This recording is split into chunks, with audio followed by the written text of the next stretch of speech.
Hello, everybody. My name is Hayden Haley, and welcome to my brand new show, the Hayden Haley Colonial Sports Podcast, where we cover all things colonial sports related. Now, I'd like to give a very special welcome to my very first guest, our all-star caliber quarterback, Aiden O'Brien. Aiden, great to have you on the show. Thank you for having me, man. Yeah, now, just for the people that don't know you too well, you mind telling us a little bit about yourself? So I'm a junior here at PW. Play football, I play quarterback and linebacker. Right. I also play basketball, not for the school, just for like a rec league. Yeah. Like movies, like listening to music. That's great. Yeah. Yeah, it's good to stay active throughout the season. I like how you play both sports. I play basketball myself, but that's not what we're here for. So to start off our show here today, I have some stats with me, and Aiden, these are very great stats. I'll just run through them real fast. These are from the first half of the season. Unfortunately, we don't have the full thing, but you have 79 rushing attempts, 595 rushing yards, 11 rushing touchdowns. You have a 72% pass completion, 560 passing yards, and 10 passing TDs, all through just 6 games. That is really impressive. Yeah, I didn't even know those stats. Yeah, well, good to stay humble, I guess. Yeah. Now it's on to our second segment of the show, our pro sports connections. And Aiden, I looked high and low for this, and no NFL player in history has ever had 500 passing yards and rushing yards through the first half of the season. How does that make you feel? That's crazy. Yeah, that's awesome. I mean, it's definitely a lot harder at the NFL Well, level, yeah. but I mean, I'll take what I can get. Well, we're breaking barriers here for sure. On to our first question. So just tell me a little bit about how you started your football career and how you got to where you are now, junior varsity. Well, I mean, like every kid, I love football. Yeah. I started playing for the Spartans at 5th grade. I played cornerback, and then 6th grade, I was like the oldest of like the group. Yeah. So I played both ways. I was quarterback and cornerback, and then in middle school, I played for the team.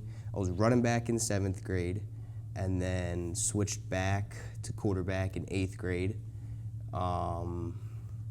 I've played both ways, since 6th grade. Yeah, you've been all over the place, seems like. Yeah, and then the 8th grade team, we were really good when I played. Yeah, I remember being in 7th grade and hearing about that on the announcements. And then freshman year, I played for the freshman team as QB and safety. And then 10th grade, I played running back, and then this year got switched to quarterback, and the rest is history. Yeah, well, we see that a lot in your game with the almost 600 rushing yards, and of course that only grew throughout the season if you kept up with the Colonials football season. So yeah, all around really nice stats, and good story too. I like that. Now, the Colonials are very underrated this year. It's been 17 seasons really since they made a fair playoff run. So was there a particular moment this season that you guys knew you could make a playoff run and be great? For me, I knew we were going to be good since the summer. Yeah. We had a lot of great talent. I could tell a lot of the guys wanted to win, and that's what we did. I think as a whole, the team kind of started to believe that we could be really good probably once we beat Cheltenham, just because that was the first really good team we played, and we were able to beat them. So I think, I knew we were going to be good since the summer, but probably Cheltenham was a big turning point for us. Yeah. Yeah, for the first stretch of home games in September, you guys blew them out, at least 40 points. That was Norristown and Souderton. Very good games. By you, of course. And the whole team really showed up. At least I saw in the stands. Yeah. Now, with that going back to that 600 rushing yards, you're a very mobile quarterback. What aspects of your game set you apart from other quarterbacks in this league? I think it's part of the offense we run. Obviously, we run a triple option, so I have a lot more opportunities. And I think just working hard in the off season, getting my speed up, getting my strength up, that just all helps and just makes me better working hard. Yeah, you have a lot of, going back to those options, you have 2 excellent senior running backs to your side, Zion East and Chris McLaughlin, and you did have some very talented receivers and blocking. We'll touch on that later in the segment. But next question, high school football and college basketball and college football, they all fall under the same category in which they have a marching band in the stands, which can set the flow of the game if you're at home. How would you say that affects your gameplay? Well, to be honest, when you're on the field, you it's kind of far away, right? Going on. Well, not just that, but you kind of block everything out. Yeah. Like once you get focused, you get in the zone. You're not really hearing anything. But the marching band definitely helps. It gets the atmosphere going. Yeah. If we're away, the marching band, when the other team's marching band's playing, it makes you feel like the villain. So it makes you go harder. And I mean, it's definitely cool when the marching band playing, crowd's loud. That's definitely when it's the best. Yeah, really adds some atmosphere, like you said. Now, this is something certainly I've been pondering as I put this whole podcast together. What position do you like better, quarterback or linebacker? Well, I like the label of QB1. Oh, yeah. But I would say I definitely like defense more, just because, defense you kind of have more freedom. Like you just get to run around and hit kids. Offense, you got to. Very straightforward. Yeah. Very straightforward. You need to. It's a lot more about doing your job on offense than it is defense. Yeah, a little bit more pressure, would you say? Kind of feel it from both sides. Yeah. I mean, it's definitely, for me at least, once the first hit happens, all the pressure, all the butterflies are kind of gone. But I think quarterback's definitely a lot of pressure. The hardest part for me is just getting the snap. Like once I get the snap, then it's go time. But yeah. Yeah, a good and bad snap can make or break a play. Tom Brady said that in an interview I heard recently. Now it's time for our specialty question. To get a little bit away from football, I'm aware that you are in bocce and debate club. You mind telling me a little bit about your extracurriculars? Yeah. Well, we're bocce league champs. Came off a great one yesterday. District champs, so I went farther in bocce than I did in football. Yeah. But it's a lot of fun playing with all the kids. They really love it. Yeah. And as for the debate club, y'all should definitely join that. Next meeting's gonna be next Wednesday. So I very heated arguments. Gets heated in there. No, it's not that heated. It's more casual. Yeah. Just like trying to have fun, trying to just have casual conversations, keep the tension low. Yeah. Sure. But yeah, I started that probably about a month or two ago. Yeah. And it's been going good.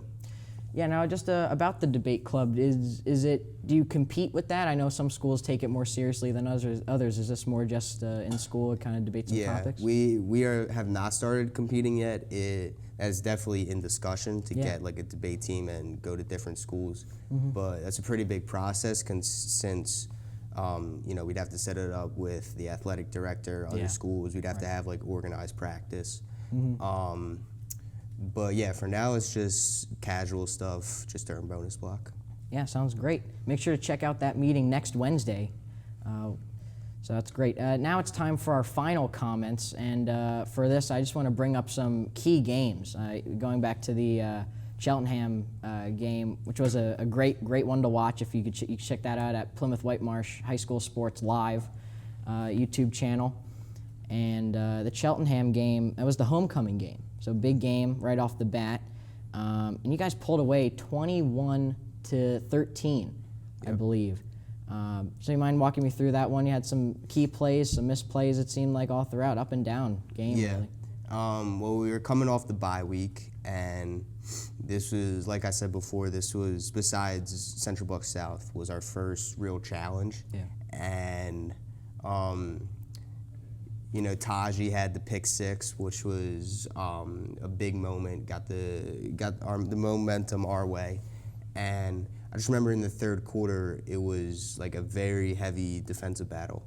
Oh yeah. And not a lot of scoring, and then the game was tied. I think almost, or we were up 14-13 going into half. Yeah, because they missed the field goal. I remember that. And it was like that. I think the whole third quarter. And then we put a drive together, was able to score, and then Jimmy Floyd with the game-winning interception. Yeah, that was an awesome game. Well, now interesting. That came off of a little miscommunication, it seemed like, on the route one, because wasn't that an interception on your part? No, that was Jimmy's interception, Jimmy Floyd. Oh, But Oh, yeah. yeah, I think the quarterback just underthrew him a little bit. But Jimmy made a great play on the ball. Sure. Now the next big game, the Moreland game, Upper Moreland, played them at home. A few lead changes there, a little bit scary, but that was another team. It was a battle for first place in the division because Moreland, it was Colonials, Moreland, Cheltenham, 1-3, and then luckily we pulled out of that one. Any key moments from there you remember? Yeah, that definitely would have been the best game of the year if Upper Dublin never happened. Right. But we knew coming in it was a league chip, and the year before they beat us 63-35. Oh wow! So a little bad blood. Yeah, we were definitely motivated to come back. They had a lot of the same guys, and they had a great running back. Yeah, the jump cuts were deadly. He had a 70-yard touchdown at the end to tie things up. Yeah, he had 4 touchdowns. Wow. But it was unreal. It was a lot of back and forth, and that game-winning touchdown was something I'll always remember coming down the right side. Yeah, well, it looks like you were initially looking to pass. It was on 4th down, and you had just 6 yards to go, diving for the pylon. That's a highlight for sure. It was called a passing play, but I was never going to pass the ball. Oh, yeah. That 600 rushing yards speaks for itself there. And then the next game we're going to talk about here is the round 1 of the playoffs. You're at home. You're playing the number 3 seed Cheltenham, who you recently beat just a few weeks prior. And I think a key moment in that game, and correct me if I'm wrong, but was that onside kick. That really changed the flow of the game, it looked like. Definitely. I think we went down and got the long touchdown first, and then Cheltenham's a team where if you punch them in the face, they're not going to come back. And that's what we did. We scored on them, got the ball back, scored again, and right then they were done. And then they fumbled on the second play from scrimmage. Right. So it was over after that. I know you only play quarterback and linebacker, but was the onside kick something you were discussing in practice the week before? Was that something kind of deep in the back of the playbook? No, that was. I mean, we practice all of our kicks, onside kicks, deep kicks, whatever. But I guess Chang just called it, and Sylvain Sproul, the kicker, was a great kick. He knew he wanted to do this against this team. Yeah, it was a great kick, great play.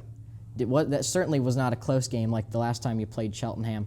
And now the next game we're going to talk about here is round 2 of the playoffs. You're at Upper Dublin, who was the 4 seed, and you're the 5 seed, which actually wasn't at Upper Dublin. It was at Wissahickon, because Upper Dublin had that unfortunate tornado in the beginning of the year. So a few things about that game. Was it kind of weird playing at another team's field that wasn't, the away team field? Yeah, I mean, it was definitely an advantage for us. Yeah, because each team had to travel pretty equally distant to Wissahickon, kind of out there. Yeah, and our fans definitely made it good. Oh, they showed up. Yeah, they definitely did. And that game was definitely the best game of my life. Like, the fans storming the field after. 3 lead changes, by the way. 3 lead changes. Yeah, the fans storming the field after is something I'll always remember. That's how you know it's a good game. Now, that game started off by yours truly over here with a pick 6. Yeah. Roughly 50, 60-yard pick 6, it seemed like, too, on the linebacker end. And then we scored 2 straight. They scored 2 straight. Going to halftime, we come back. They regain the lead. And then we tie it up. I remember the Colonials tie it up. And then Superman over here comes down the stretch and takes control. 2 minutes left. And you just throw sideline pass after sideline pass, call a few timeouts. You run it in.